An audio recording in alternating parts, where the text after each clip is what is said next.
Vandana Smith, also known as GRIX, is an award-winning poet whose work has earned numerous accolades as poet and editor, and you can read some of that in the summary you were given. She's going to discuss exactly what Jay was saying, what creates a memorable body of haiku, and how the poet's identity affects the individual poems. So it's all yours, Robin. Okay, hi, I'm going to actually switch myself off here in just a second as soon as I get my slides up, so you don't all have to watch me fidgeting, because that's what happens. Again, I'm Robin, GRIX, whatever you want to call me. My pronouns are actually they, them, but it's not a big deal if you call me she. I've heard that all my life. So I just want to thank Jay for inviting me again, and for everyone who's made this conference possible. All right, just one moment.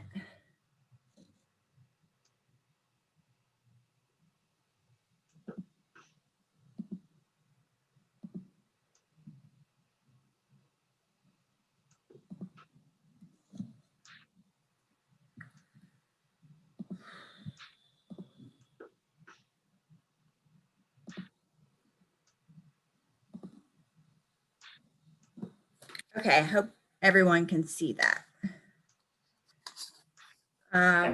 Full screen, yeah. Sorry about that. So as both Jay and Ignatius said, we'll be talking about signature haiku and how identity informs our poetics. I've created this slideshow, and I'll be honest, there's a lot of information here. This is probably multiple things in one. So I hope people will jot down any questions they might have, reserve them for the end in case we have time. But if not, I'll be providing my email, which is right here at the bottom, and it'll be on the end as well.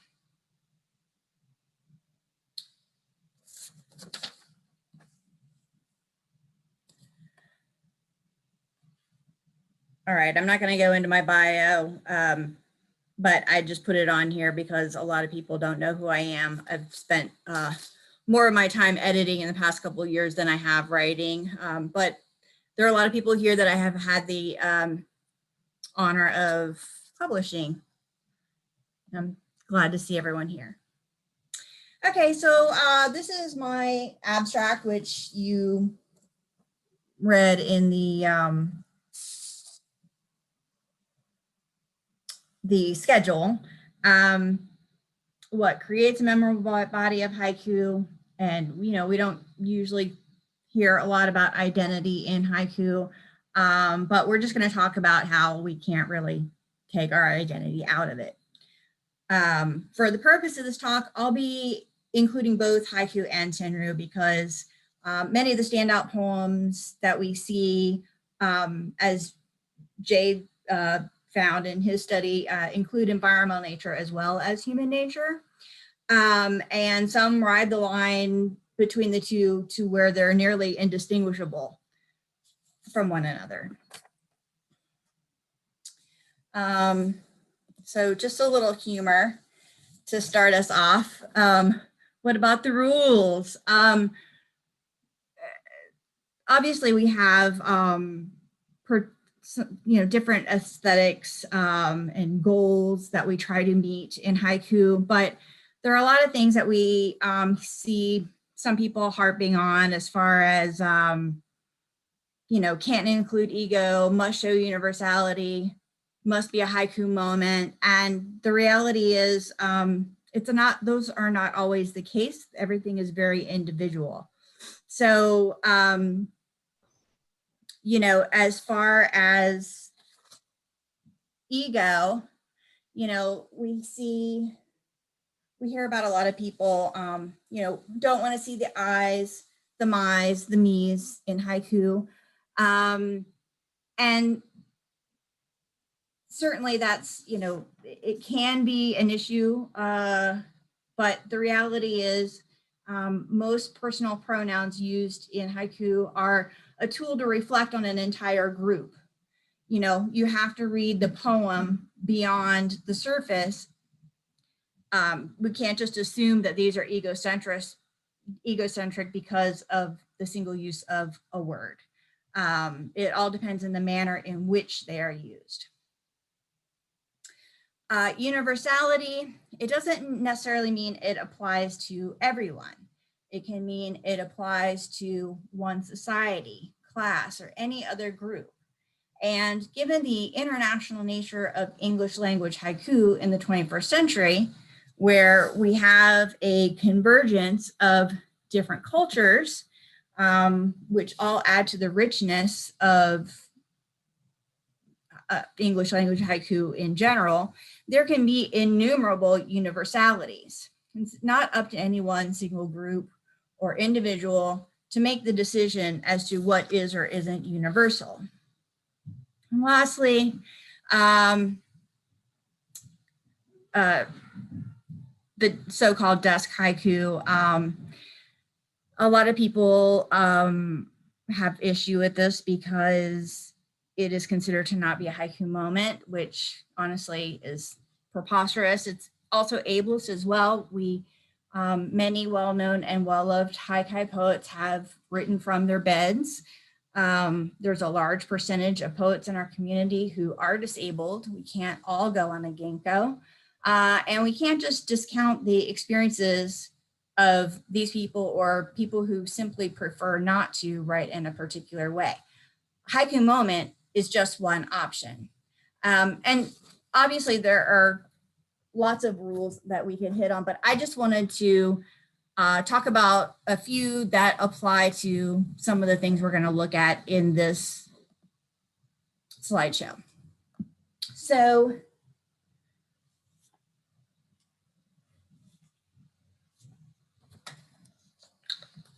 when I talk about how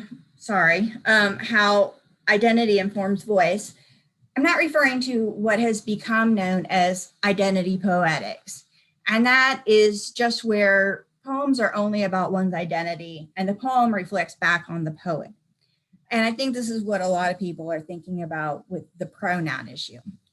But in presenting identity as the lenses through which we observe the world, and these leave an inevitable imprint on our psyches and translate over into our poems.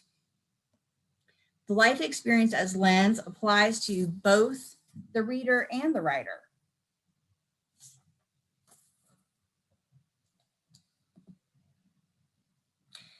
These are just some aspects of culture that make impressions upon us.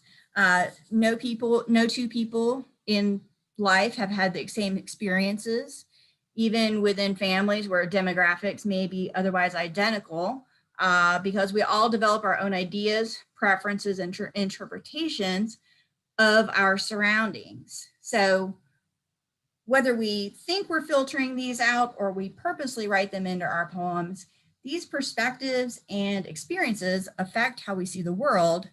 So of course, they're reflected in our work. So people with similar lives to a poet they're reading may not even notice this in a poem because they're looking through similar lenses. And the further we're away from our own experiences, the more we may notice differences. So we hear a lot about the work speaking for itself, and that's true to some degree. The poem has to communicate with readers. However, as readers, we have to build some intuitiveness, open our minds and be curious to see beyond the surface and beyond ourselves, to not be too closed off to do a simple word search on the internet or search for deeper meaning that may come from a point of view different from our own. So for these reasons, we can't really speak about the best haiku or senryu without considering the author. If we assume to only read the work that speaks to our personal culture experiences and assume to label these poems the best, we assert our own voices over a wide swath of poets, and this practice erases the voices in the minority. It's simply exclusionary. So we should be reading as responsibly and astutely as writing. And I did not intend to discuss reading in this talk, but the further I got along in my talk, the more I realized that we can't really talk about writing without reading. And I think that that is something that we do a lot of in this community. We talk a lot about how to make the best haiku, what does haiku need to have, blah, blah, blah, but we're not talking about how to really read the poems. So this cross-cultural understanding I'm referring to here is simply how we interpret the work of others and how they interpret ours as well. So sometimes we're told work is not universal because one person may not be familiar with a topic or point of view used. But we can identify them if we take a moment and consider the possible lenses this writer may be looking through. And it may not be obvious in the poem, but we can look for hints based on some things that I'm going to show in just a moment. These are just imaginary examples here, some fake people I made up. So they have similarities and differences, but do you think the reader can find resonance in work of this poem because they're so different? And a lot of times we find that they don't. But whether or not we share the same experiences, we can all relate to them via empathy, our imaginations, and subjective similarity. And subjective similarity is just what we perceive to have in common. And this in contrast to merely meeting halfway, where we only scratch the surface, or a hit and run reading, as I call it, where we're making contact and quickly move on. We have to slow down and give it more time. Again, in both reading and writing.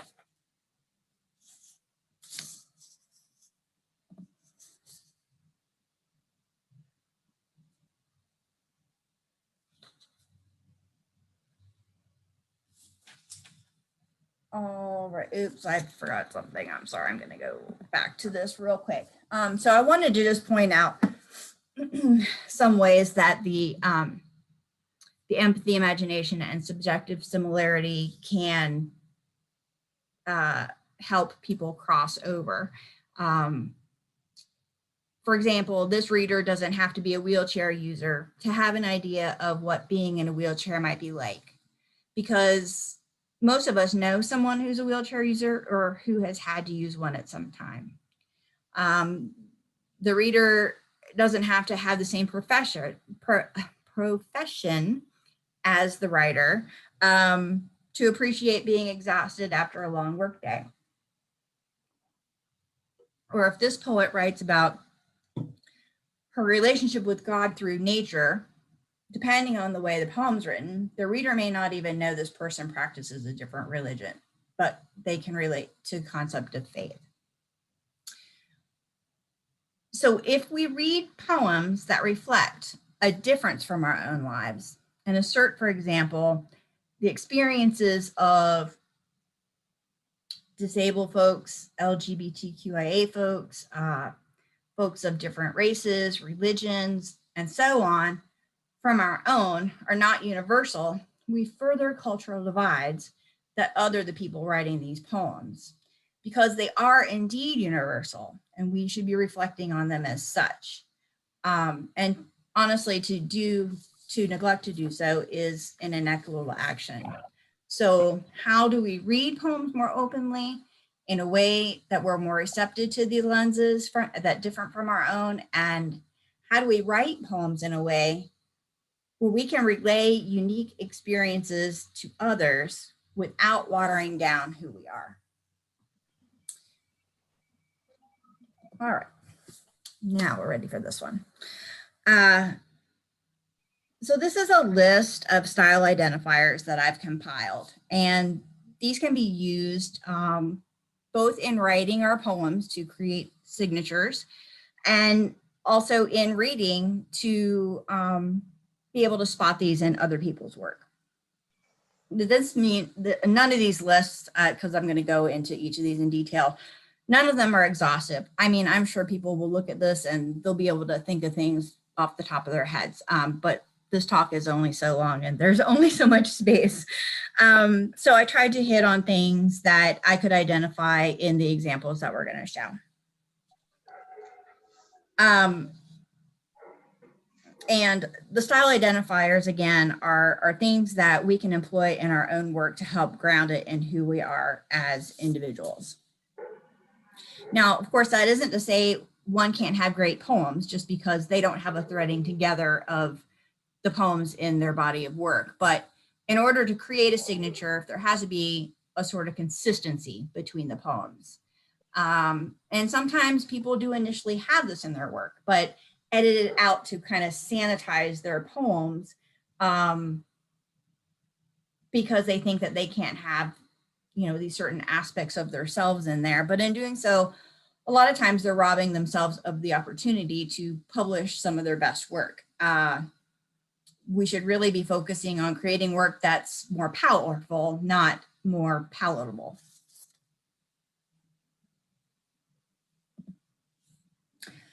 Subgenres, there could be tons of these, but I hit upon some of the ones that we see a lot of.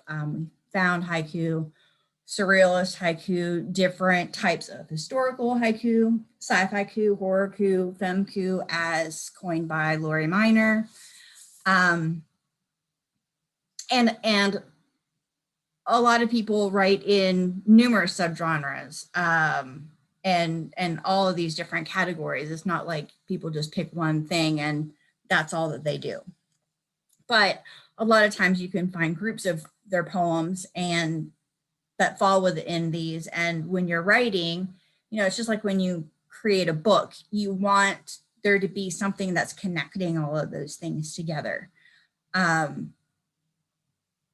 And really that's, you know, to create things that are memorable. There, you know, sometimes you might read a poem and, you know, when you read the poem, you might have an idea of who it is because they have such a strong style. Topics, there could be innumerable topics, of course, but some we see a lot of are science, arts, things that are specific to culture, things that are specific to location, social issues, and relationships.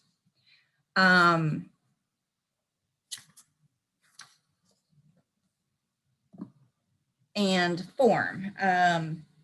There are some people who consistently write in an alternate form to the tercet. I mean, haiku is more of a genre than a form, so there's really no reason that we have to feel constrained to using 3 lines. But using alternate lineation or concrete forms can help someone more precisely express what it is they're trying to say versus trying to figure out a way to, you know, cram it into a 3-line format with short, long, short, or whatever. And also, I wanted to include Haiga and Shahai here because a lot of people really enjoy that. Unfortunately, I don't feel like we see enough of that. I'd love to see more. Okay, specificity, there's a lot more on here than some of the other slides, but it's basically writing in specific relation to something else, and that can be a physical or mental state, just someone's personality, aspects of their personality, related to roles, hobbies, their occupation, or personal interests. You know, a collection of sports haiku or whatever, just as an example. Manipulation of language is something we see a lot of in haiku. I personally think these are things that can really make a good haiku amazing. abstraction is just, well, it just, it can be a lot of different things, honestly. It can be the situation framing is abstract, or it can be the way that your words are moved around in an abstract manner. Turn of phrase is really just the unique or unusual way the words are used. The situation framing is the way you're setting up for the reader to, it's the position you're putting the reader in, essentially. You may be putting them in a different perspective than what they would normally look at the world in. Neurodiverse communication styles are really anything that can affect the way people access memory and vocabulary and general cognition, the use of poetic devices, and mixing in non-English words. And these can be Latin words, you know, for plants or whatever, or it could also be, you know, from your native tongue. But all of those things can add a personal flavor to haiku. These are the 8 poets. We'll be reading some of their work. And I basically selected these poets because they all have strong signatures. And although we're not going to hit on all their signatures today, but a handful of them. And they were significantly different from each other. So we'd have a good variety of identifiers we could look at. And I also wanted my selections to represent a range of experience in both writing and in life in general.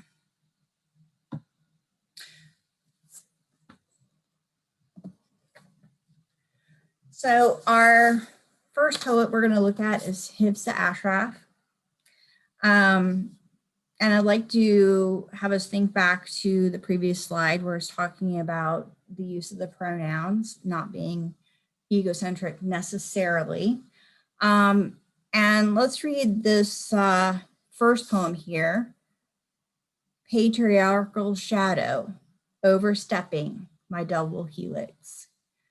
So obviously this poem does not reflect only on this individual. It represents the patriarchal culture as a whole. It can represent any individual who's been had their life prescribed by an individual man. It could include non-binary people, trans people, gay men as well. And that's about half the population. So we really need to look at the way the word is used when someone's using a pronoun.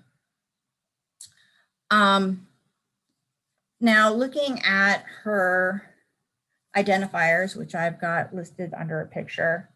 And again, I may have missed some. I just tried to hit on the ones that I found were the strongest here. Personal history, although again, when someone is using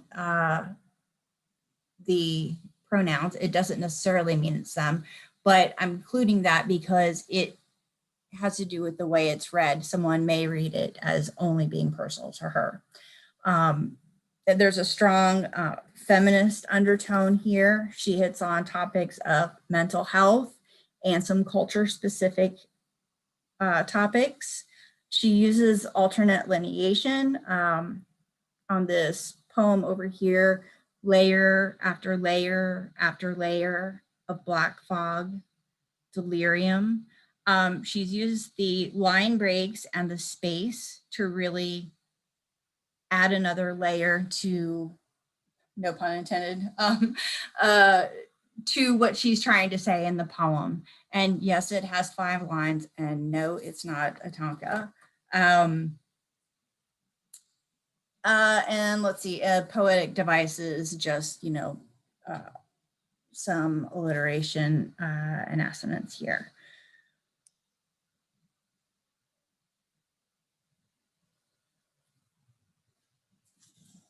And again, this is an example of someone using both haiku and senryu where they kind of blend together. Oops, shoot, sorry. The late Jan Benson had very strong natural and personal histories in her body of work. A lot of scientific topics that she would reflect on, and she was really a master of manipulation of language. She did have neurocognitive difference due to brain injury, and I believe that played into her use of turn of phrase, situation framing, and her specific vocabulary. It was just the way she used the words that were unique.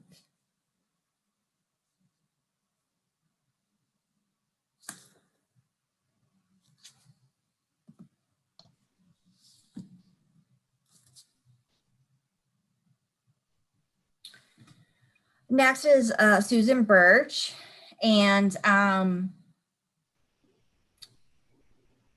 her identifiers, obviously there are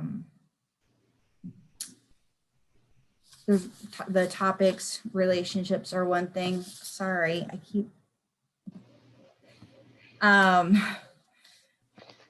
humor, Coke bottles with names, who do I want to be today? And imagination, Zen garden, an imaginary river runs through me. She's actually putting her imagination straight into the poem. Mental state, punctuation, we can see most of these have an end dash, which may not seem significant, but it still plays into the signature. And something I didn't have on the previous slide, but is another way that she's manipulated the language in the haiku is the use of casual language, hell-bent on talking to you, looking for love in all the wrong places, and so on.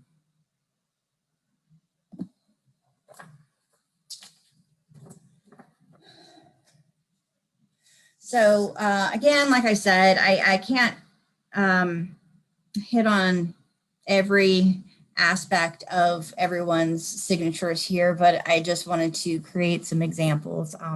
For Kat, I'm using her Sudoku, which are only one facet of her work, but I wanted to feature something that was highly experimental, but also extremely effective.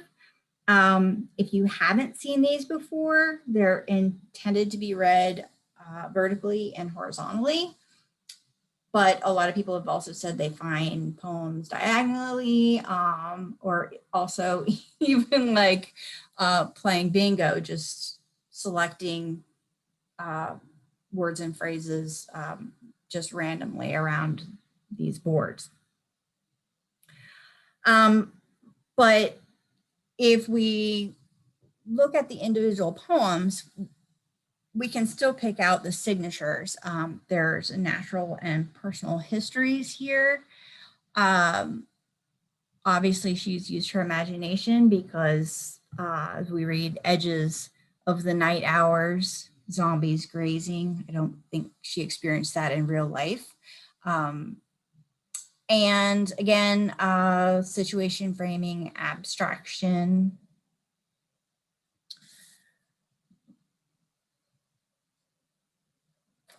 I was going to read, just one moment. I lost what what was in my head.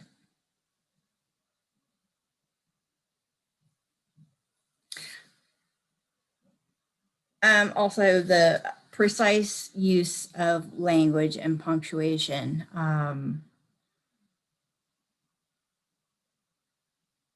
Monster soliloquies beneath our brains sometimes.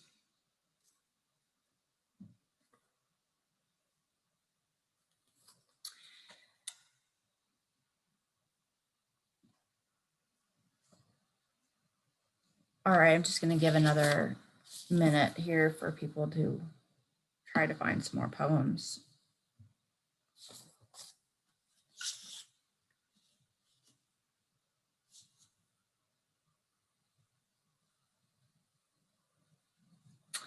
Okay. The next poet we'll be looking at is Réka Nyitrai. Anyone familiar with her work is probably familiar with a lot of the surrealism that she uses. Winter Sky, The Aftertaste of a White Lie, Lullaby in Her Mouth, Swarming Fireflies. She does use some alternate lineations, roles. Here she's talked about her mother and her ex-lover. And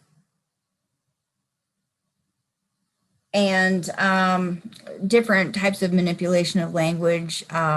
I wanted to use this as an example also of multiple readings in the one-liners,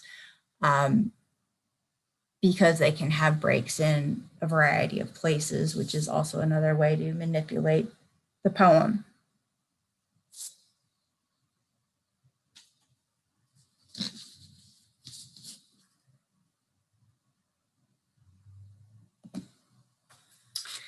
Okay, next is Vandana Parashar.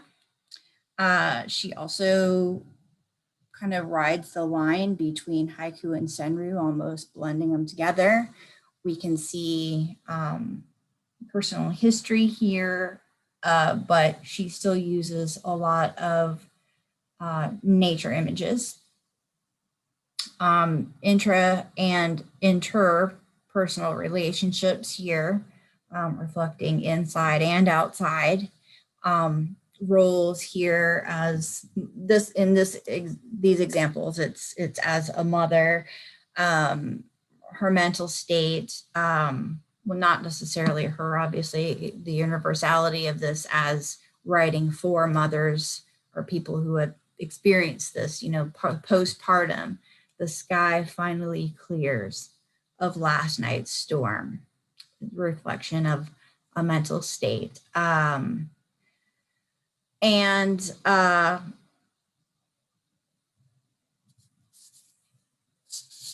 situation framing, slipping to the wrong side of 40s, is something that you can visualize, even though it's not something physical.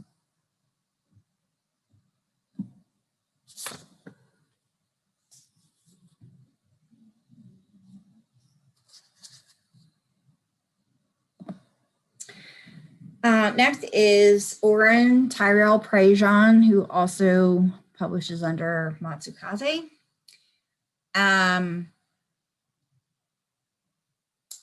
One thing that's interesting about when I was picking out these poems, I was looking for things that were going to be an example of the delicateness with which he writes. And I didn't even realize all of these had flowers in them until I had them all on the slide. So I think that that is an interesting thing. A lot of times when we're reading, we don't even recognize some of these things. And additionally, while we're writing, it's probably harder to see these identifiers in our own work and see the threads that are putting things, kind of connecting things, than it is for us to see them in other people's work.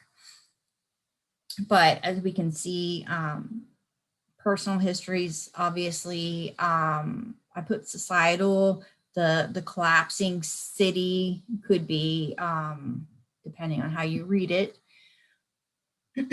and intra and interpersonal relationships, reflecting back on himself as well as interacting with others. He has said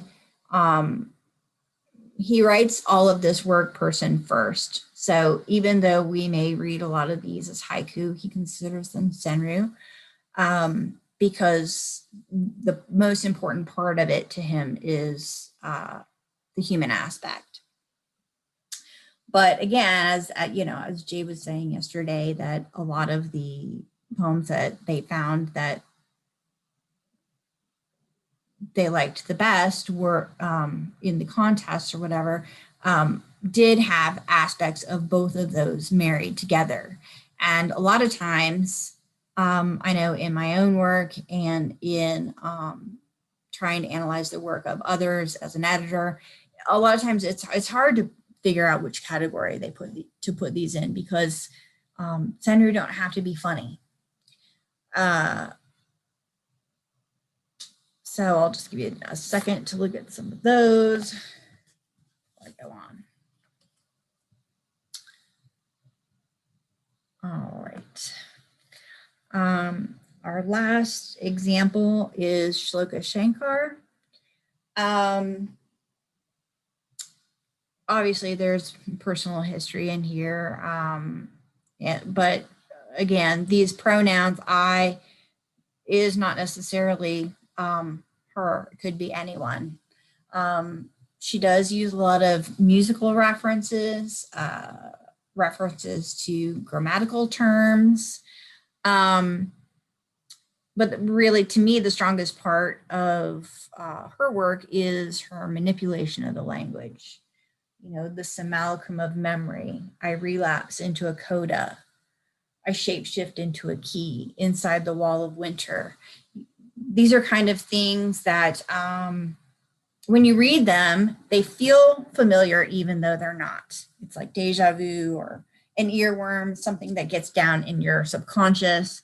And the reason it has resonance, even though you might not really even understand what it means, is because it has that feeling of familiarity.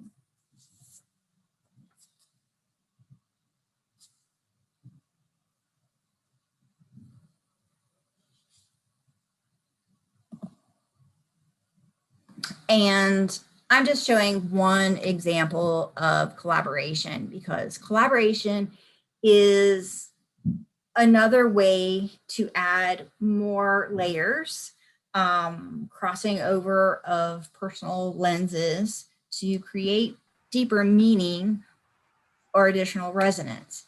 And collaborations also can have signatures. Anyone who's read the split sequences of Brian Rickert and Peter Jastrzemski, or Tanya McDonald's and Lou Watts's Renge, you know that there are certain things that you can look forward to seeing when you read the work.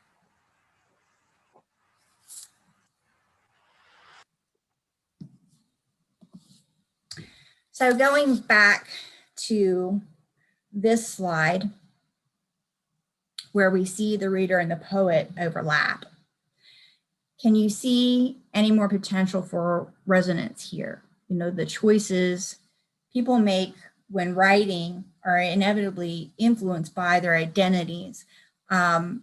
So meeting the poet in the middle really isn't enough. We have to look deeper, go beyond. We can't just skim or meet halfway.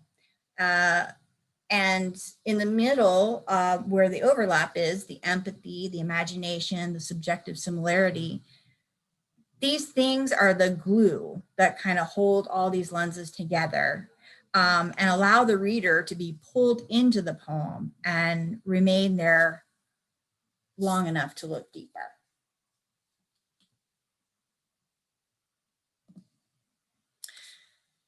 So as a reader, what can we do to go beyond meeting the poem halfway? How can we keep our eyes and our mind open to look for these things that are kind of lying beneath the surface, waiting to make a connection? And how do you use the reading of each haiku as an opportunity to learn? And again, this applies to editing and judging as well. You know, because you don't get a poem accepted somewhere, it doesn't mean it's not a good poem. It just means it's not a good fit. And that's why you need to just keep sending it back out.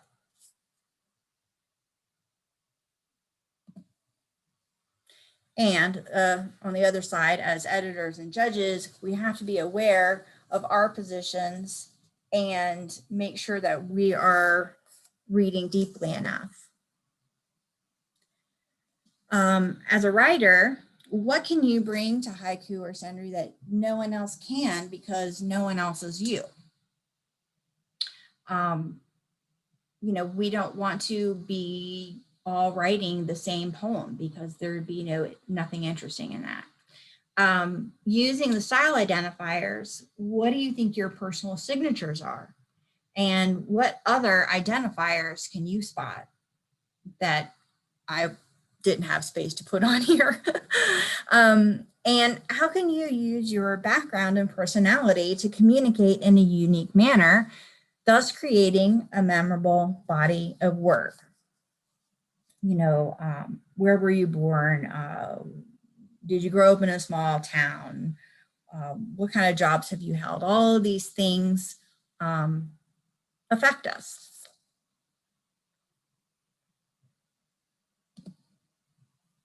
So we are poets writing poems. Seems obvious, right? But we have to remember writing is an art form, and art, no matter its topic, always includes the artist somewhere in the work. So we need to not forget that when we're writing.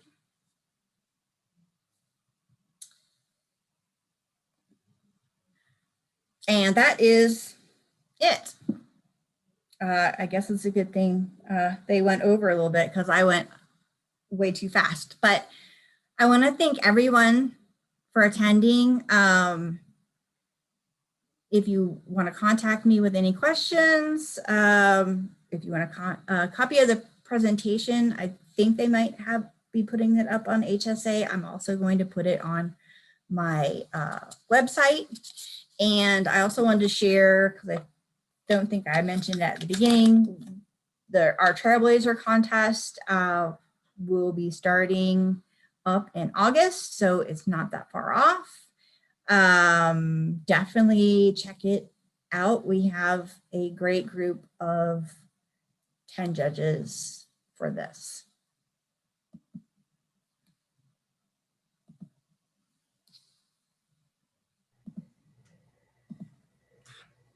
All right, I think I'm back.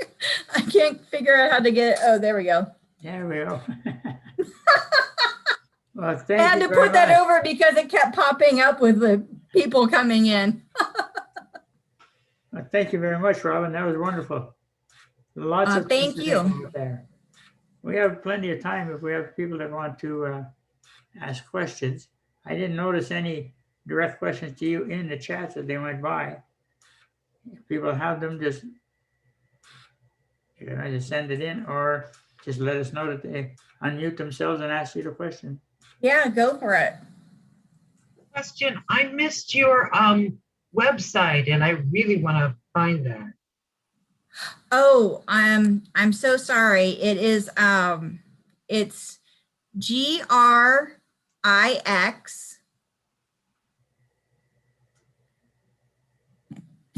Gosh, I don't know how to spell. I gotta write it out.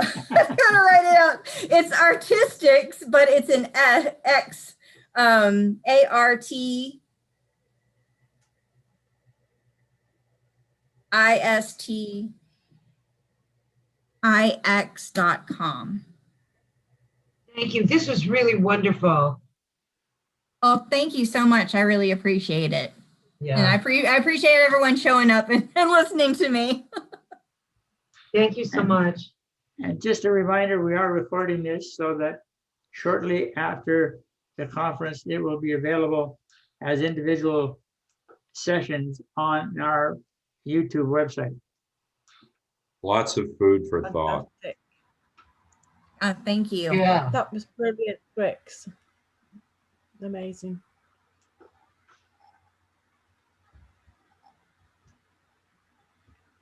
Really necessary to expand the boundary of what gets written about and who gets to write it. Yes.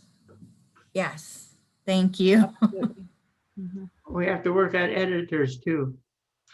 Editors have a tendency to fall into a certain group, or they Correct. develop a pattern. And when something comes that's a little bit out of their comfort zone, they ignore it offhand without looking at it as the value of it as a poem.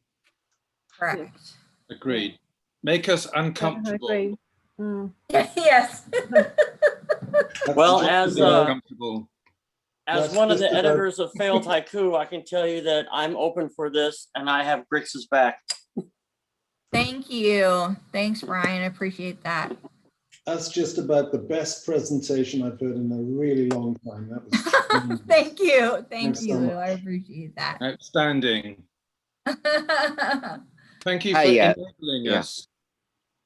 Hi, I'm June from Japan, Hi. and yeah, thank you for your presentation. And I noticed that even the Masaoka Shiki and the other the Japanese haiku poets write the the identity haikus. For instance, like Masaoka Shiki wrote the something like I made a quick translation of it. It's me leaving, you staying, 2 autumns.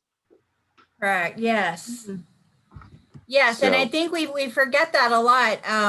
A lot of times here in English language haiku, we do talk about Japanese aesthetics, but I think a lot of times they're misinterpreted.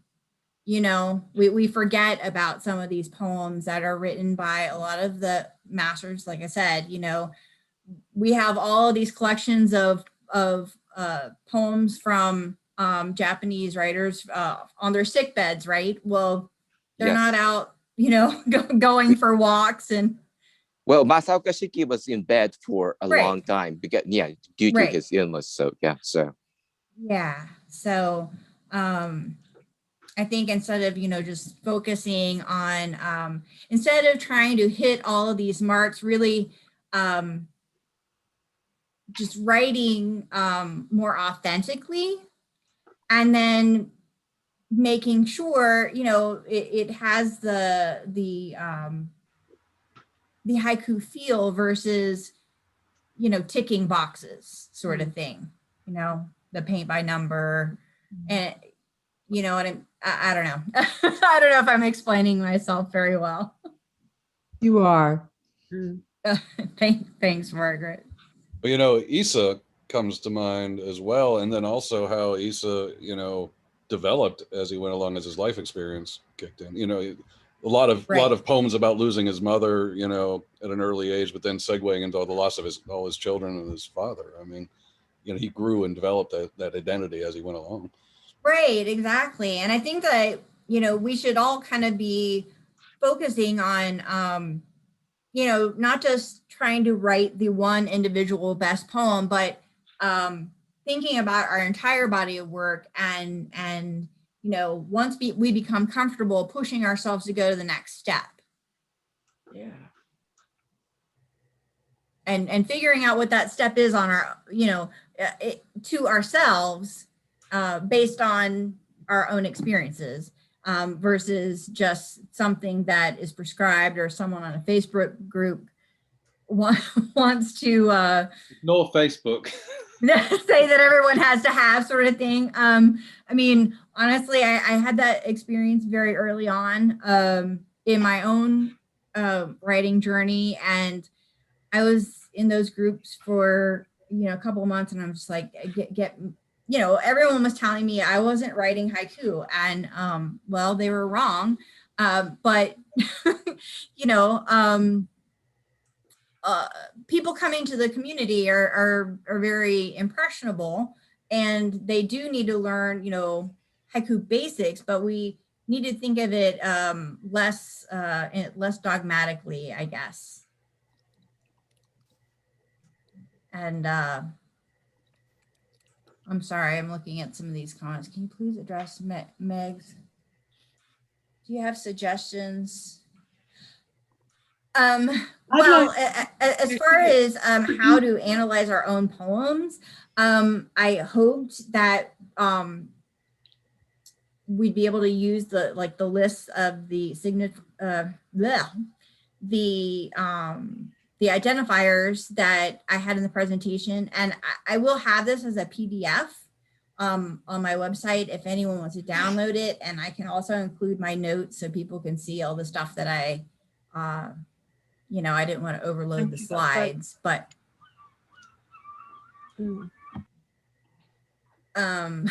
Julie. Could you include some of your own poems in the whatever we can download? Or introduce us to yourself now. My own. Well, I don't have any right here. Maybe I can find. Maybe I can find some real quick. Do you have your new resonance copy near you? You could read from there. It's 1 second. I can just grab it real quick. Sorry to put you to that.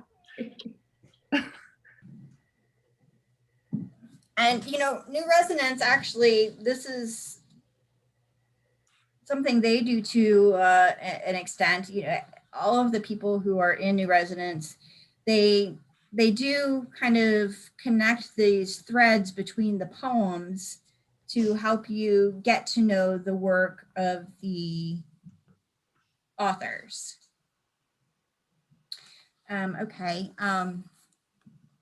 This one was the poem I won the Peggy Lyles Haiku Awards. I got 3rd place, I think, and then I won a touchstone for this one. Carving the snow, Ulu moon. Carving the snow, Ulu moon. The clay goddess, I mold the mythology of self. A clay goddess, I mold the mythology of self.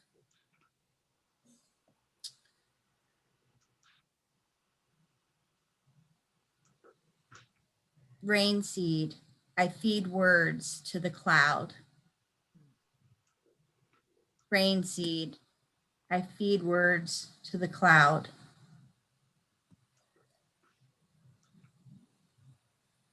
When pronouns fail, the future of protostars. When pronouns fail, the future of protostars.